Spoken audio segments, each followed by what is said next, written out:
ముఖ్యమంత్రికి వాటాలు కుదరక మంత్రులకు ఉప ముఖ్యమంత్రికి ముఖ్యమంత్రులకు అల్టిమేట్ గా మీడియాలో పనిచేసే జర్నలిస్టులను అరెస్ట్ చేసే కాడికి పోయిన విషయం కూడా మనకు తెలిసిందే. అట్లాగే ఆ నైని బొగ్గు టెండర్ను కూడా రద్దు చేసిన విషయం కూడా మనకు తెలిసిందే.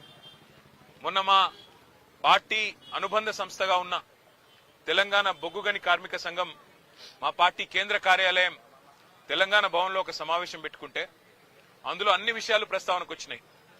ఎట్లా సింగరేణి సంస్థ ఈ రోజు మొత్తం కార్మికుల పుట్టగొడుతున్నది, కేసీఆర్ గారి ప్రభుత్వం ఉన్నప్పుడు ఎట్లా 19,000 వారసత్వ ఉద్యోగాలు మెడికల్ ఇన్వాలిడేషన్ బోర్డు ద్వారా ఇవ్వడం జరిగింది, ఏ రకంగా ఇవాళ కాంగ్రెస్ ప్రభుత్వం వచ్చిన తర్వాత మరి ఆ బోర్డు మొత్తం ఎత్తేసి 11 నెలలుగా బోర్డు మీటింగులు పెట్టకుండా వేలాది మంది పిల్లలకు అన్యాయం చేస్తా ఉన్నారు.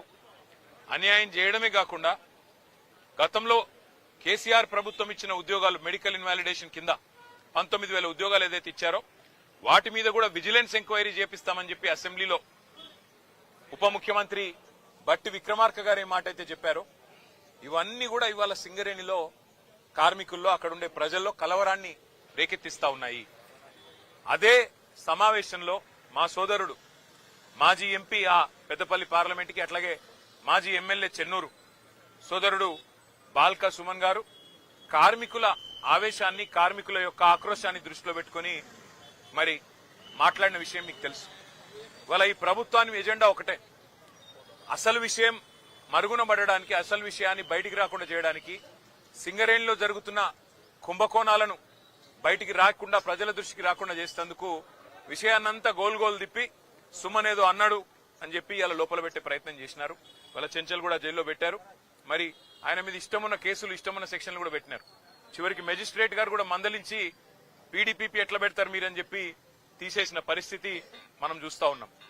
సోదరుడు సుమన్ చేసిన వ్యాఖ్యల్లో ఏమన్నా తప్పు ఉన్నదని ప్రభుత్వం భావిస్తే నేను ప్రభుత్వాన్ని ఒకటే అడుగుతా ఉన్నా. మరి కాంగ్రెస్ పార్టీ యొక్క పెద్దలు ఇవాళ ముఖ్యమంత్రిగా ఉన్న రేవంత్ రెడ్డి ఆ రోజు మల్కాజ్గిరి పార్లమెంట్ సభ్యుడిగా పీసీసీ అధ్యక్షుడిగా ప్రగతి భవన్ అంటే ముఖ్యమంత్రి గారి అధికారిక నివాసం ప్రగతి భవన్ ని బాంబులతో పెట్టి పేల్చినా తప్పులేదు అన్నాడు. మరి ముఖ్యమంత్రి గారు మీ చర్యలు తీసుకోకూడదా? ఒక గౌరవ పార్లమెంట్ సభ్యుడిగా ఉంటూ పీసీసీ అధ్యక్షుడిగా ఉంటూ బాంబులు పెట్టి ముఖ్యమంత్రి అధికారిక నివాసాన్ని పేల్చేయాలే అని మాట్లాడిన రేవంత్ రెడ్డి శిక్షకు అర్హుడు కాదా? చెంచల్గూడకు మళ్లీ తిరిగి రావడానికి అర్హుడు కాదా? అట్లాగే బండి సంజయ్ కేంద్ర మంత్రిగా ఈరోజు ఉన్నారు. ఆయన కూడా పార్లమెంట్ సభ్యుడిగా హైదరాబాద్ పాతనగరం మీద సర్జికల్ స్ట్రైక్ చేస్తాం అని మాట్లాడిన మాట మరి అది శిక్షార్హం కాదా? ఆయన మీద ఇవాళ బాల్కా సుమన్ మీద పెట్టిన సెక్షన్లు ఆయనకు వర్తించవా? అట్లాగే మిగతా కాంగ్రెస్ నాయకులు ఒక మాజీ ఎమ్మెల్యే మైనంపల్లి హనుమంతరావు సిద్దిపేటలో మా హరీష్ రావు గారి క్యాంప్ కార్యాలయం మీద దాడి చేయించడమే కాకుండా పెట్రోల్ పోసి తగలబెడతా హరీష్ రావుని అనే మాట అది శిక్షార్హం కాదా? దానికి సెక్షన్లు వర్తించవా?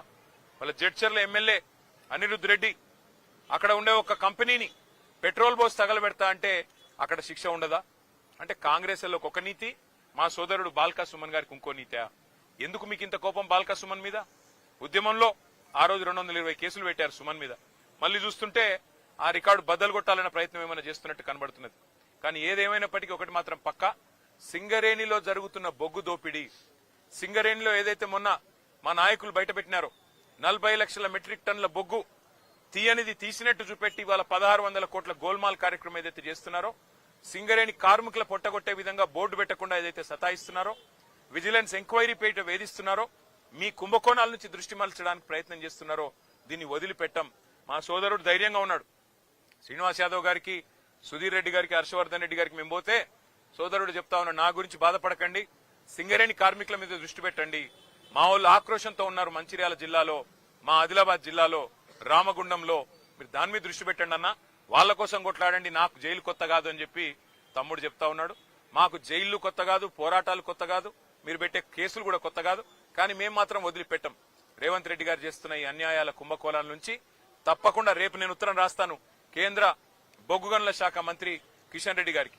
సింగరేణిలో ఇవాళ 40 లక్షల మెట్రిక్ టన్నుల బొగ్గును లేనిది ఉన్నట్టుగా చూపెట్టి రికార్డులు ఇస్తుంటే 49% వాటా ఇవాళ కేంద్ర ప్రభుత్వానికి ఉంది. మీరు ఏం చేస్తున్నారు బీజేపీ నాయకులారని నేను అడుగుతా ఉన్నా. అట్లాగే కుంభకోణం జరుగుతుంటే ముఖ్యమంత్రి గమ్మునెందుకున్నాడు, ఆయనకేం అవసరం వచ్చిందని చెప్పి నేను అడుగుతా ఉన్నా.